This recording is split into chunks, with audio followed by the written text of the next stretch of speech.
I want you to hear this. I want you to really hear this. If you are struggling with your child's behaviour, that doesn't mean you're necessarily doing a bad job at parenting. Trust your gut instinct. If something feels wrong, then it probably is wrong. In this week's episode, I'm going to go through some developmental signs and symptoms that might suggest your child is developing in an atypical manner.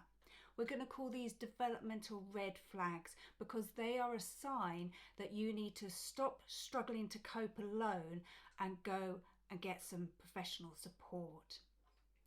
Welcome to the Zen Parent Survival Guide podcast, guiding you through the maze of special educational needs and disability parenting. My name is Esther Freeman, and I help other parents learn the principles and strategies that I used to move my daughter from 5 or 6 meltdowns a day to virtually 0. Now, I'm going to give you a list of 10 signs to look out for. But before I get into that, I want to be upfront with you. If you decide after listening to this podcast you want to go and speak to someone, speak to a professional, I'd usually recommend starting with your health visitor if your child is under 5, but you may wish to go to your GP. Either route that you decide to take, it isn't going to be easy. I'm sorry, I have to just be blunt with that, but it's not going to be easy. You may have to become that parent, and you're just going to have to embrace that. It's also going to be slow. It is taking forever to get anything done through the NHS at the moment. But I don't want you to get despondent, and I definitely don't want you to give up, because I have some free parenting resources that can keep you going until you get to see those professionals. They're resources that are going to help massively with your stress levels, which is ultimately going to have a positive impact on your child, and they will help with your child's behaviour too. So I will come back to those. There's a link in the show notes for them, but I'll come back to them a bit later on the podcast and just explain a bit more about what I'm offering for free to help you. So let's get started with our list. Number 1, eye contact. So eye contact is normally first established around 3 months old in a baby. Before that, if your child is not maintaining eye contact, you don't need to worry. If they aren't doing it after 3 months, I wouldn't go into a panic, but it would be something to keep an eye on and definitely something to mention to the health visitor. Eye contact can be a controversial subject because it is one of the criteria for an autism diagnosis, but a lot of autistic people complain that they are able to make eye contact, and it's a bit of a cliche to say, well, she gives me eye contact, so he can't possibly be autistic. There are other symptoms of autism. It's not just all about the eye contact. And also some autistic children and young people, they're able to mask this, particularly girls. They just learn how to give eye contact. So it's not a definite she's got autism if they're not maintaining that eye contact, but it is something to be aware of. So number 2 is speech and language development. So you would normally expect a child of around 12 months, 1 year old, to be at least babbling, and that babble should sound like conversation. So some of you may have seen that amazing video on YouTube. If you haven't seen it, go look it up because it's wonderful to watch. It's 2 twins and they're having a full-on babble conversation with each other, and there is back and forth between them. It's almost as if they understand each other even though nobody else does. That's not actually what's going on. What they're doing is they're just repeating the sounds and patterns that they're hearing with the adults. So they have listened to the adults and they hear how there's this back and forth and up and down, and that's what we're really looking out for in babbling. If your child is not doing that at around 12 months, again, flag it with the health visitor, because it might be a sign of many different things. It could be a hearing problem, it could be a processing problem, it could be a social communications problem, but they should be listening to you and trying to repeat those patterns of behaviour if they're not yet forming proper words. So that is number 2. The third one is attentional difficulties. Now, obviously, the length at which we can focus our attention on something is different through the ages. At around 2 years, you would expect a child to be able to focus around 4 to 6 minutes on an activity. Now, this was a big one for me. It was very clear from a very young age that my daughter had quite significant problems with attention. So I would say you can spot this one quite early. I was able to spot it quite early. I did get brushed off with my concerns, but I was later proven to be right. So I could tell from, I don't know, around 18 months that she was struggling to focus on anything for more than, say, like 30 seconds for a minute. She was just from one thing to another. She just couldn't focus on anything. And that has played out throughout her life, her short life, but she is 11 now and she still has significantly lower attention skills than her peers. Now, I'm not going to say if they can't do this at 2, they've got ADHD. No, we're not going to jump to those conclusions, but we are going to flag it as something that needs to be looked into a bit more. And I would say, even if you are seeing difficulties at that age, it isn't set in stone. As I said, my daughter's attentional skills are still poor, but they are much better than they used to be. And just her whole physicality is much calmer, and so she can focus for things for longer. So that is number 3, attentional difficulties, and number 4 is closely linked because it is always on the go. So if you have a child who just doesn't seem to stop, flag this. Now, obviously children can be bundles of energy, but when you look at other children, does your child seem a little bit more wired than the others? Do they get so overexcited by things that they just seem to explode in a mountain of emotions? Do they just never stop moving? One thing that I noticed about my daughter was that she was constantly banging her legs against things. She would bang her legs against the chairs, she would bang them against her pushchair, she was just always wriggling them. And someone said to me, oh, she's going to be a dancer, because there just happened to be music on in the background when she was doing this. And they said, oh, she's listening to the music and she's dancing. No, she wasn't. She did it all the time. And she's 11 now and she still does it. She just can't sit still. And we know now that this is probably linked to her sensory processing difficulties. She was banging her legs against the chairs and other things as a way to get sensation into her body. And a lot of her regular, just constantly needing to move. She's always jumping and running. And when she runs, it's very hard. She slams her feet into the floor. These were all an early sign of sensory processing difficulties, and she was showing this from a year old. So notice, are they always on the go? Do they not seem to be able to sit still? Make a note of it. You might want to create a journal or something. This might be helpful for when you're going in to see the health visitor or the GP. If you have a full record, you're going to find these conversations a little bit easier because you can evidence everything. So that is number 4, always on the go. Number 5 is walking on tiptoes. Do you know the number of times I saw children out on the street doing this? Now, sometimes kids will just do this. They like running and jumping and twisting and whatever and walking on tiptoes sometimes. But does your child do an unusual amount of time? Tiptoe walking is associated with autism, and it is something to flag up if you notice that your child is doing it disproportionately. If they just seem to struggle to put their full foot on the floor, flag it up to your health visitor or the GP. It is something that needs to be looked into. So number 6 is my favourite and yours, the meltdown. So I want to be clear first of all, tantrums.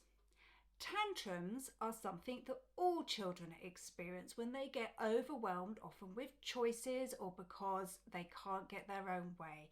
It's very common amongst the ages 2 to 3 years old for your child to have a tantrum.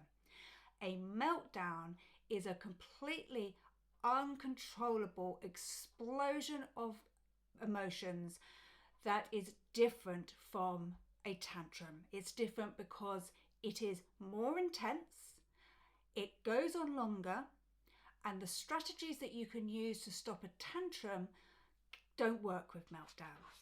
So you cannot distract your child. You can't just give them a hug and make it feel better. Also, they go on longer. So a tantrum may last a couple of minutes. My daughter used to have meltdowns that went on for half an hour.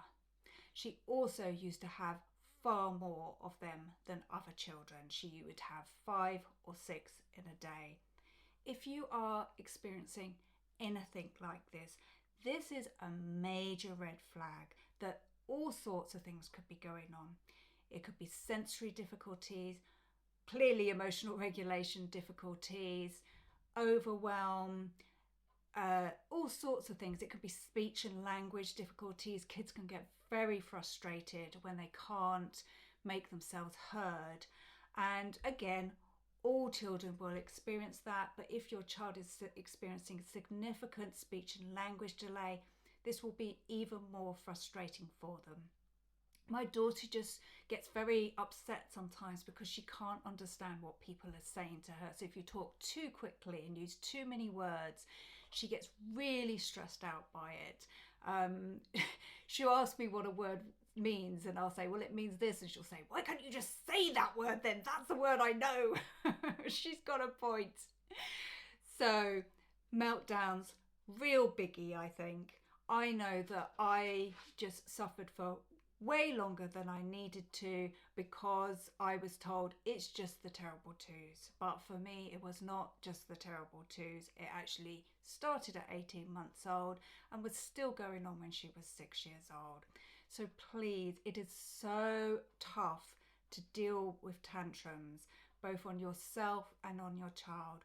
And so get some help. And as I said, I've got some free resources. There's a link to those in the show notes, and they are free tapping resources. So tapping is a mix of the ancient Chinese tradition of acupuncture and Western psychotherapy. And what we do is we tap on various parts of the body while reciting various statements. You could do this by yourself at home. It takes less than 10 minutes and the results are almost instantaneous. You will feel a massive reduction in stress, and you will then be able to go and deal with your child's meltdowns better if you are less stressed. They can also be very helpful for your child. You can't use them in a meltdown. Once they're in a meltdown, it's over. But if you can catch it just before that meltdown, or if you know there's something particular that causes a meltdown. With my daughter, it was meal times, particularly dinner time. Never worked out why, but this would always trigger a meltdown with her. So if you know that there's a point in the day where your child tends to have meltdowns, you can use tapping to try and just get in there before and bring those stress levels down. So why don't you give that a go? But also do note it. If you're keeping that journal, keep a note of how many meltdowns they're having. Keep a note of how long they're lasting, because this will all be really good evidence for when you go and speak to those professionals. So, number 7, how do they play with other children? Now, up to a certain age, around 3 years old, children engage in parallel play. So they will play alongside another child, but not necessarily with that child. At the age of 3, you would start to expect to see that to shift. and that they would start engaging in more imaginative play and role plays with other children, whether that's playing shops or playing mummies and daddies, something like that. Is your child doing that? Now, if you have a only child, you may struggle to see this at home, or if you have a child and just a very young baby, you may still struggle to see that at home. So this might be one that you go to the nursery and grill them on it. And I'm afraid you might have to really grill them on it, because I have heard of people whose nurseries haven't flagged this, and when they pushed them on it, turned out, oh yeah, he's spent 2 years here and he's never played with another child. So go in and have a chat with the nursery. Ask them, how does he play? What does he play? Who does he play with, or she? Who are his best friends? And just try and tease some information out of them, because not all nursery workers will have training in special educational needs, autism, that kind of thing. So they won't necessarily be looking out for it, but you can ask some key questions like the ones I've just suggested to try and dig down and find out about their social connections with other children. And if it sounds like they haven't made friends, if it sounds like they're playing by themselves quite a lot, if their play is particularly repetitive, these would all be red flags. Note them in that journal.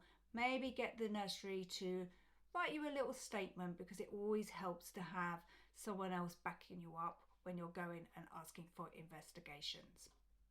So the next one, number 8, is, does your child copy your gestures? For example, do they pretend to brush their hair? Do they pretend to shave while you're shaving? Are they copying your daily life? This is something that you would expect a preschool child to be doing, because this is how they learn about the world. Children with particular conditions like autism, this might be something that is missing, because they're a little bit more shut off from the rest of the world. And if you're noticing that your children isn't trying to copy your behaviours, I know something my daughter loved to do was go and get my handbag and pretend that she was me, or she'd get her own handbag and she'd copy getting my keys out, and want to copy using my bank card or my phone. Using the phone, that's a key one actually children will often copy to do, because phones are everywhere right nowadays, and these children who are growing up in the world of mobile phones, they will try and copy things like that. So if you are noticing they're not copying it, that might be a developmental red flag. Note it down in the journal. The next one, number 9, is, do they look up at you and share in enjoyment? So imagine that they're building with some blocks, maybe they're building a castle and they're quite pleased with what they've done. Do they look up at you and engage you with it? Maybe they have drawn a picture. Do they come over and show it to you and look to you to see what your reaction is? This would be a typical developmental phase where they're becoming aware of the world around them and the people around them and their relationship with you. What you might see with a child who's potentially autistic, not that, they might just completely ignore you, but they also might just point at something and then walk away and not wait for your reaction, or not try and engage with you in any way on it. So that is another one. That is point 9, is, are they sharing in enjoyment with you? Then number 10, this is the last one on our list, is, do they seem to understand what you're saying? So we would expect to see this around 12 to 18 months. And this might be you asking them to do something like, can you go and pick that toy up off the floor? Do they listen to you and seem to go over and do what you're asking? It might be that it's not a direct instruction because you may just have a bit of demand avoidance. That can come in very early too. But maybe you give them a choice. Would you like the red cup or the yellow cup? And are they able to, even if they can't say it with words yet, do they seem to understand what you're saying? And are they able to make a choice? Now, I have to admit that this can be quite a difficult one to pick up on. It's only fairly recently, in the last few years, that I really understood that my daughter actually struggles to understand a lot of what is said to her. And I only realised it was when she told me.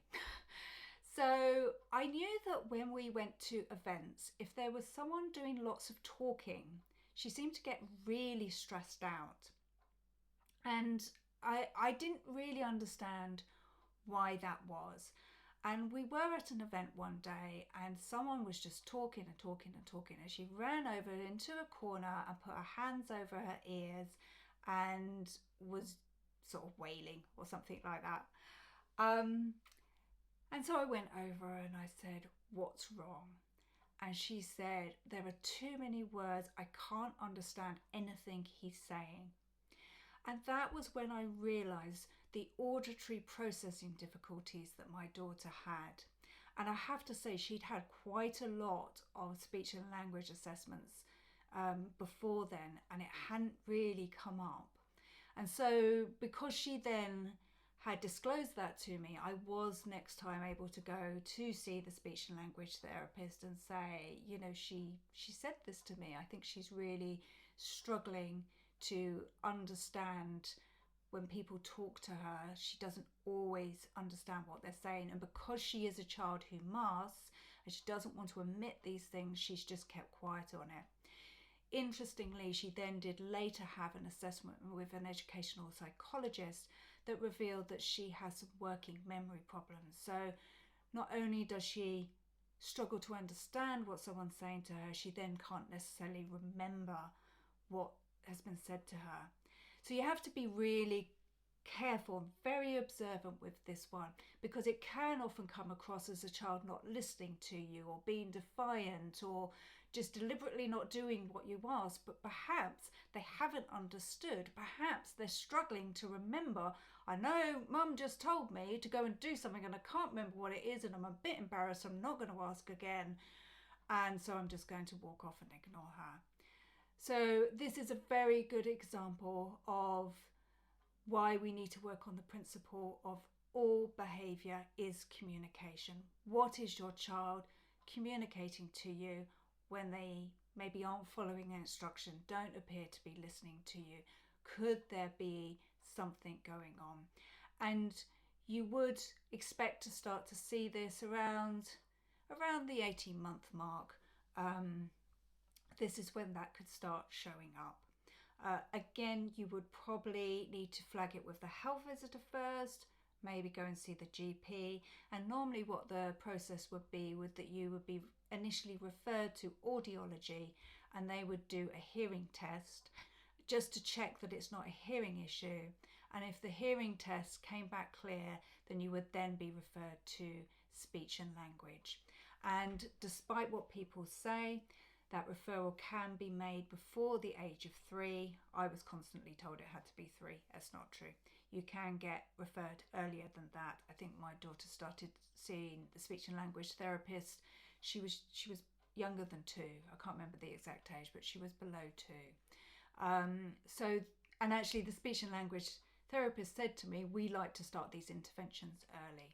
So do get moving on that. Do be pushy. Don't take no for an answer. So those are the 10 developmental red flags. As I said before, dealing with some of these behaviours can be incredibly stressful, and you need to look after yourself. And you also need to look after yourself throughout the process of trying to get support, because that can also be utterly exhausting. So check in the show notes for those free tapping resources. Have a go at the guided tapping meditation. Just give it a go for a couple of weeks. Try it once a day if you can. Takes less than 10 minutes and see how you feel.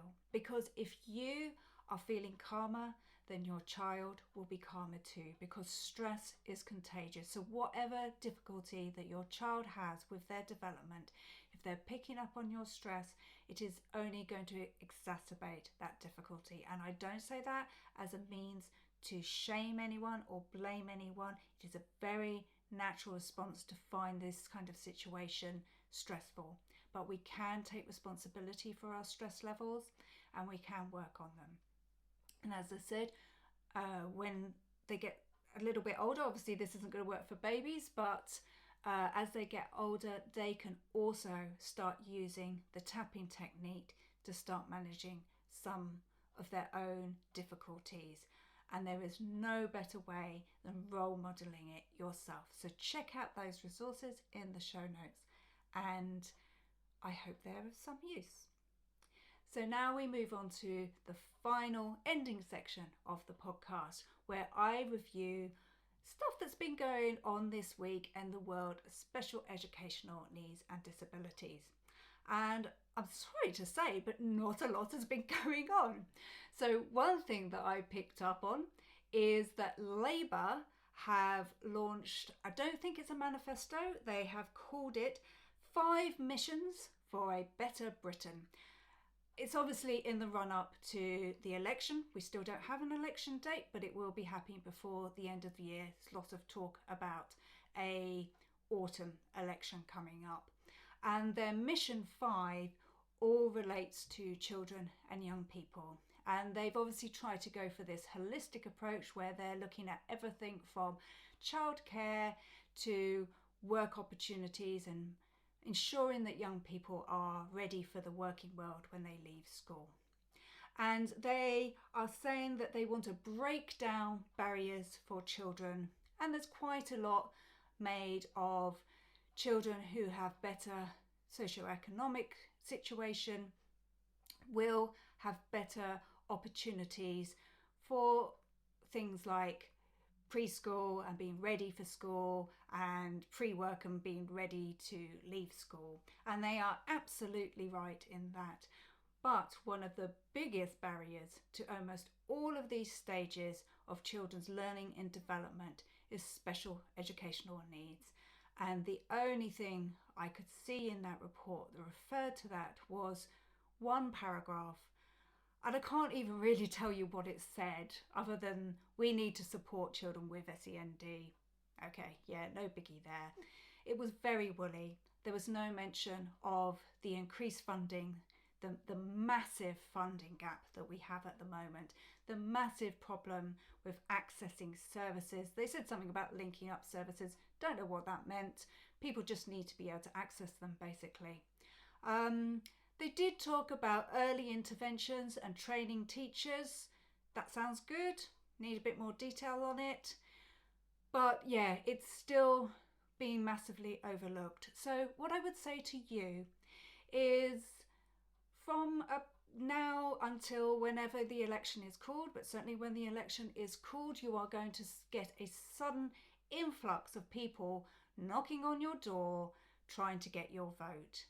Now, the way the polls are at the moment, the Tories are almost undoubtedly finished, and we are looking at a Labour government, which is why I'm talking about this, because their policies around children and young people are probably the ones that we're looking at going forward for the next 5 years. And as I said, there's very little on send. So if you have a Labour representative, and do it for the Tories too, do it for all of the political parties, but particularly Labour, because that's what we're looking at for our next government, ask them about special educational needs and disabilities. Ask them what their policy is. You're probably not going to get a great answer, and be honest, but what they should do is those people knocking on your doors, and I know because I have done knocking on doors ahead of elections, what they will go back and they'll go back to their team leaders and say, oh, lots of people asked me about special educational needs. We saw this actually prior to the 2019 election. There was a very noticed trend amongst the general public when they were knocking on doors that lots of people were concerned about schools, and it was mainly around the funding of schools because that had been in the news quite a lot. And the people knocking on the doors had picked this up. This was a massive concern for people, and it became a key point for both the two main parties that they really wanted to address the school issue. I mean, obviously that's not happened, but if we can only do one thing in the run up to the next election, do that. Make sure that your local political representatives know that special educational needs and disabilities is in crisis, in absolute crisis, and they have to do something about it. And this is not twiddling around the edges and tweaking things. It needs a massive cash injection to meet the needs of children that are getting more and more desperate. And I know that in my area, the numbers of children who are NEET, that's not in education, employment and training, if they have special educational needs, it is vastly higher than the general public. So this collapse in support has real life consequences for our children. So if they knock on your door, have a go at them. Tell them that you need some clearer answers. Tell them this is an issue that is important for you, and let's make it an election issue this year. Okay, that's all from me now. A reminder about those resources in the show notes. Give tapping a try. Hope it chills you out a bit. And do go and seek support if you are struggling. Don't do this alone.